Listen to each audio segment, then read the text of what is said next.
niyo babikoraho bakaza bakikorera bakagera amapine bakajyana ayo mazu bizagaruka kandi si kera rwose bajyane babizi baburane babizi nako babishimute babizi kuko ntacyo baburana nta gushimuta ariko ntabyo bazakoraho.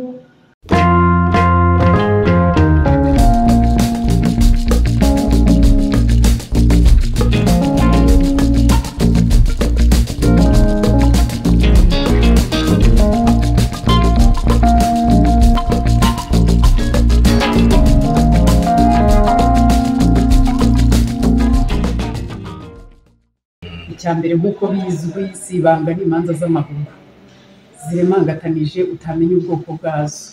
Kuvuga rero nk'uko umucamanza yabisabaga ati nimushaka undi mwavoka nimushaka undi mwunganizi.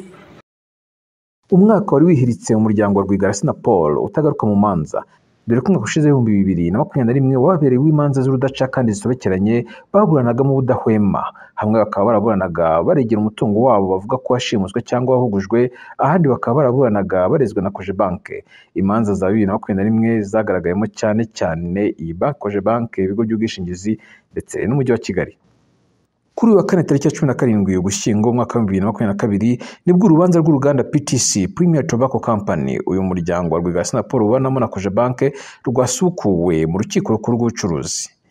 Urubanza rwatangiriye mu mpaka aho umucamanza yatangiye abaza imyirondoro y'ababuranyi no kumenya niba bitabye bombi. Ku ruhande rwa Cogebanque hari umwunganizi wayo Maître Henri Pierre Munyangabe. Imbere ye hari hateretse imyanzuro y'urubanza n'inyandiko z'amategeko. Ku ruhande rundi rwa PTC hari Madame Bene RWIGARA, imbere hakaba hateretse Bibiliya yera. Umucamanza yahereye ku iburabubasha kuri Madame RWIGARA amwumvisha ko adafite ububasha bwo kuburanira uruganda rutakiri urwe, kuko Madame RWIGARA we yavuga ko ahagarariye PTC uruganda rw'umuryango we rwashimuswe mu nzira z'amahugo. Umucamanza yagiraga ati turaguhuza dute n'uruganda mu gihe utagifitanye isano narwo, turakwita nde wo kuruburanira?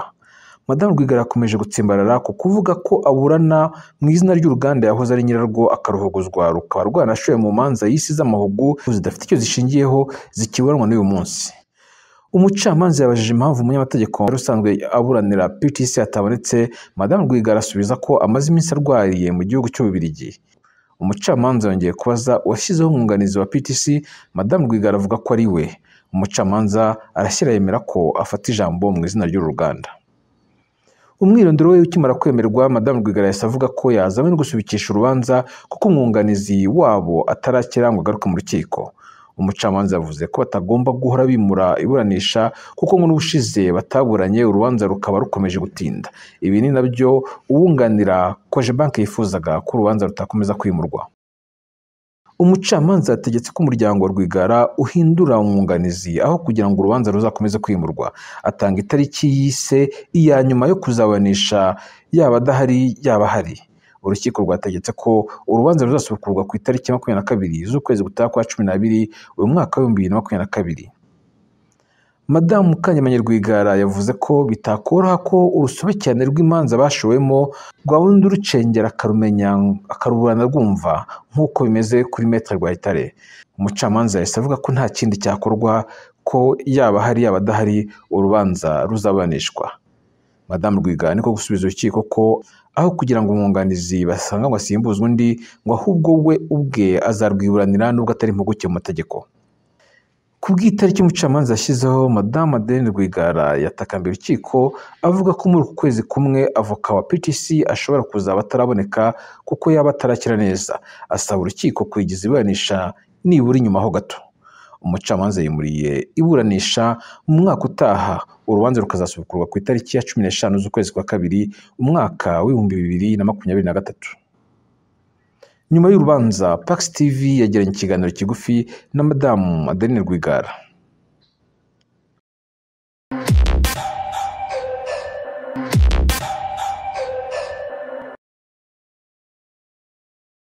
Madame Mukanyamanyi Adeline RWIGARA, tuhuriye hano ku rukiko rukuru rw'ubucuruzi i Nyamirambo.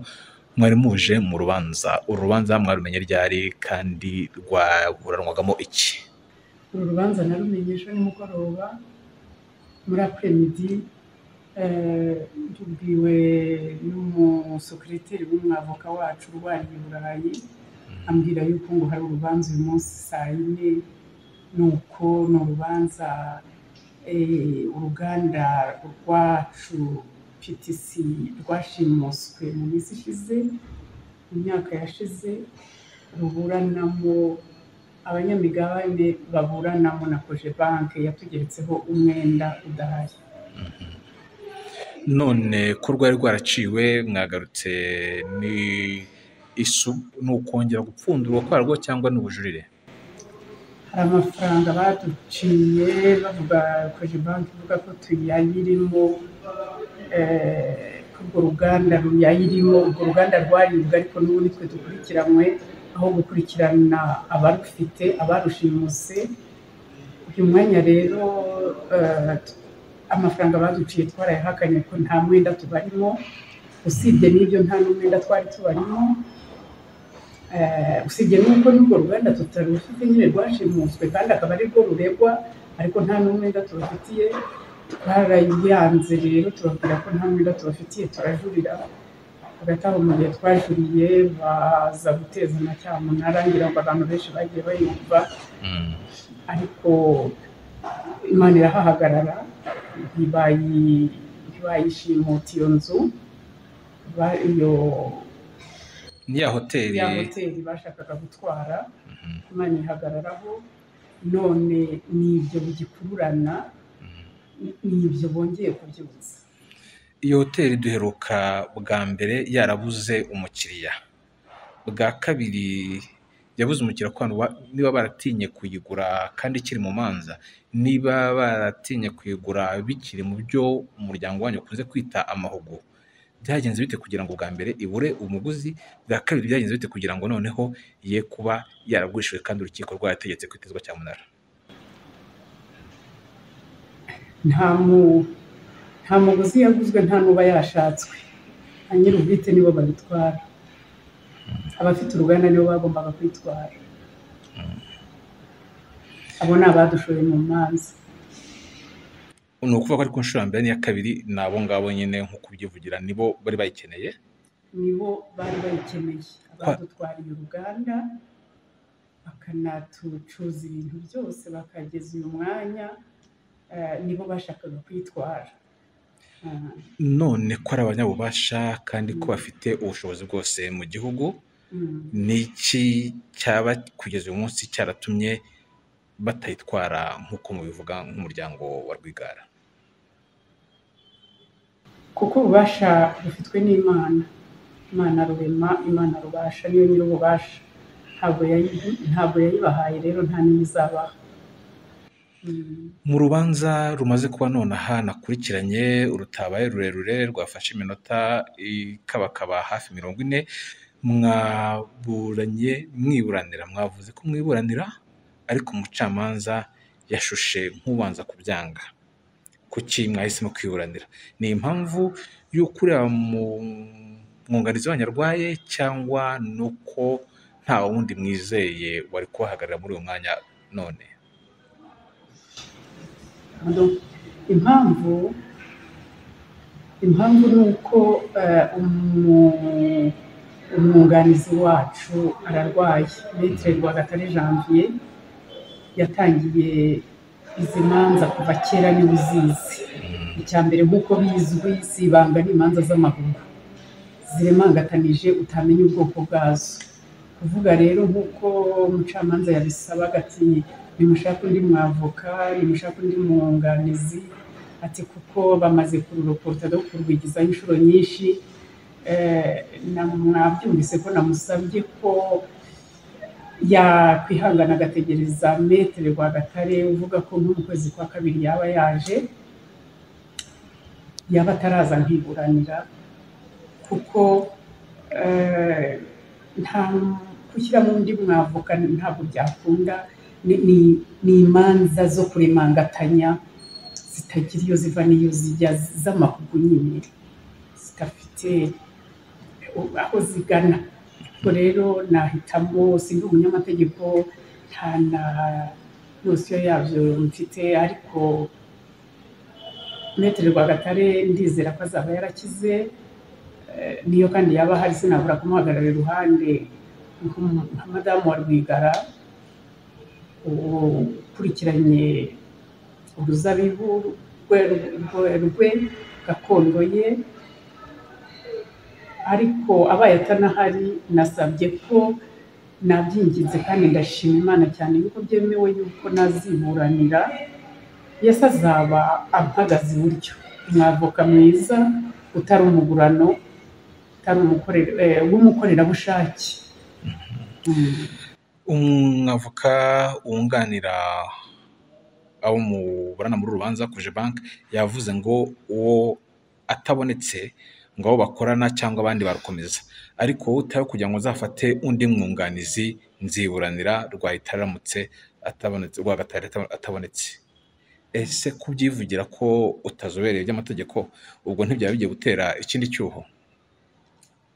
Mfite ibyiringiro ko Maître Rwagatare tumaranye imyaka kuva umutware wanjye yicwa, tumaranye imyaka hafi 8 ko azaba yarakize.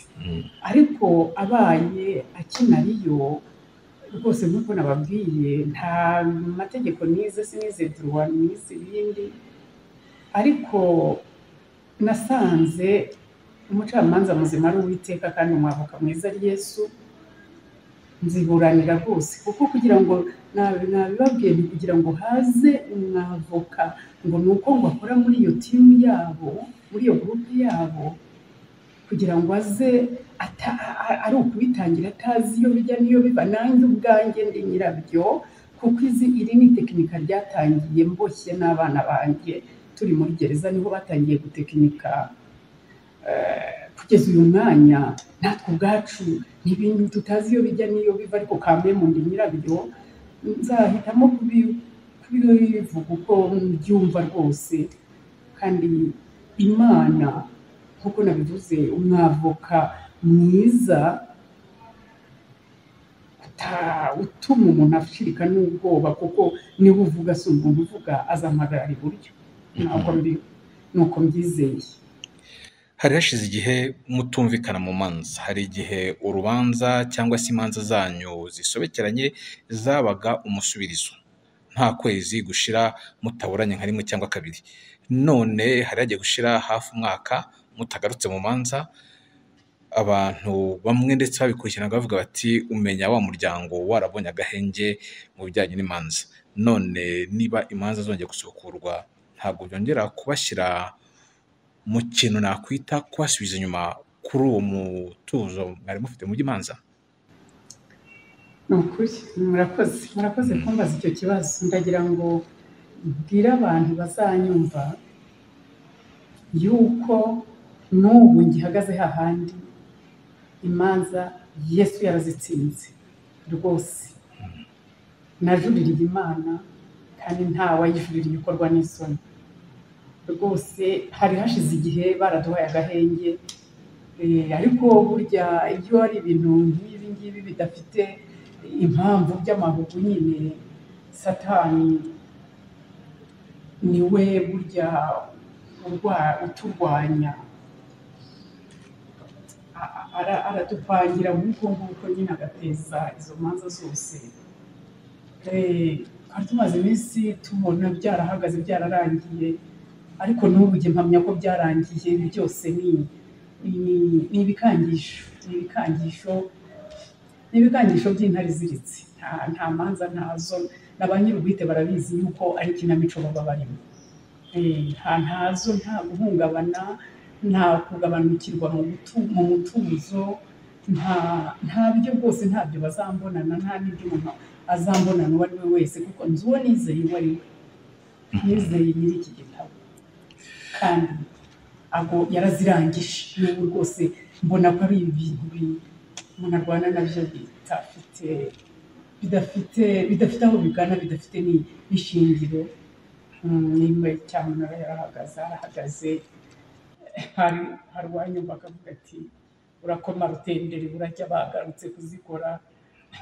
Ariko burya hari imisozi ishinganye, hari imisozi y'Uwiteka ishinganye. utera imisozi ishinganye ubushize tuganira mwagiye mubivugaho n'ukundi mu bijyanye n'uruzabibu mu bigereranya, hari naho wavuze ariko n'inzu dutuyemo barayishaka, ariko nkurikije ko ufite ibyiringiro bigenda bizamuka, ni ukuvuga ko noneho wizeye ko ibyasigaye bitagikozweho. Ibyasigaye ntabwo bizakorwaho kandi niyo babikoraho ahubwo n'ibyo batwaye bizagaruka. Niyo babikoraho bakaza bakikorera bagashyiraho amapine bakajyana ayo mazu bizagaruka, kandi si kera rwose. Bajyane babizi, baburane babizi, nako babishimute babizi, kuko ntacyo baburana nta gushimuta, ariko ntabyo bazakoraho. Hari umusozi w'Imana ushinganye, muzasome mu rwa kabiri rw'Abami 18 na 19, igitekerezo cya Senakeribu na Hezekiya. Senakeribu atera i Yerusalemu. Wajyaga usengera kenshi mu busitani bwahozemo uriya muturirwa wanyu ya hoteli yasenywe, uracyanyuza mukajya kuhasengera cyangwa kuva haba ikibazo cy'ibiti bavuga bagomba kuza kuhatera ugasa n'uharetse igihe gitoya, wakomeje kuhareka cyangwa uracyahasengera nk'iwawe? Ntabwo nahareka. Ibiti baje kubitera murabyibuka cyangwa mwarabyumvise ko nababwiye ko kwa Rwigara ariko ntavogerwa, nk'uko ntavogera ingo zabo ntibakaze kumvogerera urugo. Hariya rero ni iwanjye, n'uwashaka wese wanjye yaza akahasengera. Hariya ni ahantu h'umugisha, hariya ni ahantu Imana yakoreye imirimo n'ibitangaza, hariya ni ahantu Imana yakirije indwara, izura abantu bari barapfuye mu buryo bw'umwuka, ihakorera imirimo n'ibitangaza. Bapfuye bamenya Yesu, bagira ibyiringiro. Hariya rero ni umusozi w'umugisha. N'ubu iyo ngize akanya cyangwa mbishatse ndagenda nkahamanika amaboko ngapfukama, kandi Imana igatabara. N'undi wese ubishatse yaza, kuko ni kwa Rwigara, afite uburenganzira bwose n'ububasha bwose. Turagushimiye cyane. Murakoze, namwe ndabashimiye. Uwiteka abahire. Iyi ni Pax TV IREME News. Jyewe ndi Ntwari John Williams.